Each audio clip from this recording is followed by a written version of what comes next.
એક જ દિવસમાં છેડતી, પ્રોહિબિશન તથા ચોરીના ગુનામાં સંડોવાયેલ કુલ 4 આરોપી વિરુદ્ધ ભાષા અટકાયતની કાર્યવાહી કરતી સુરત શહેર લીંબાયત પોલીસ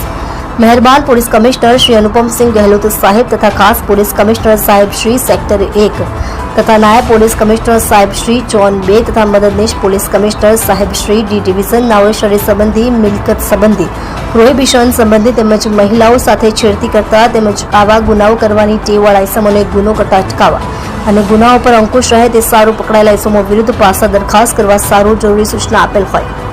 જે સૂચના અને માર્ગદર્શનના આધારે police inspector Shri SP Padheriya તથા સેકન્ડ પોલીસ ઇન્સ્પેક્ટર શ્રી વીએ જોગરાણા,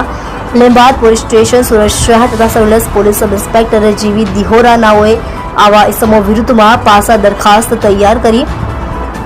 પોલીસ કમિશનર સાહેબ શ્રી સુરત શહેર નાઓ તરફ મોકલી આપવા સૂચના આપતા હેડ કોન્સ્ટેબલ ચબરસિંહ જેસંગી નાઓએ કુલ 4 પાસા દરખાસ્ત તૈયાર કરી મોકલી આપતા, જે તમામ પાસા દરખાસ્ત મહેરબાન પોલીસ કમિશનર સાહેબ શ્રી નાઓ દ્વારા મંજૂર કરી પાસા હુકમ કરતા 4 ઇસમોને અટકાયતમાં લઈ પાસા હુકમની બજવણી કરી અલગ અલગ જેલ ખાતે મોકલી આપી પ્રશંસનીય કામગીરી કરેલ છે. આરોપીઓ સુફિયાન અહેમદ નિયાઝ, અહેમદ અંસારી રોહિત ઉર્ફે દીપકભાઈ વારડે, નિખિલ યશવંત પાટીલ તેમજ અજય ઉર્ફે પિન્ટુ રામસિંહ ગિરાસેને પાસા અટકાયત કરી કાયદેસરની કાર્યવાહી લીંબાયત પોલીસ દ્વારા કરવામાં આવે છે.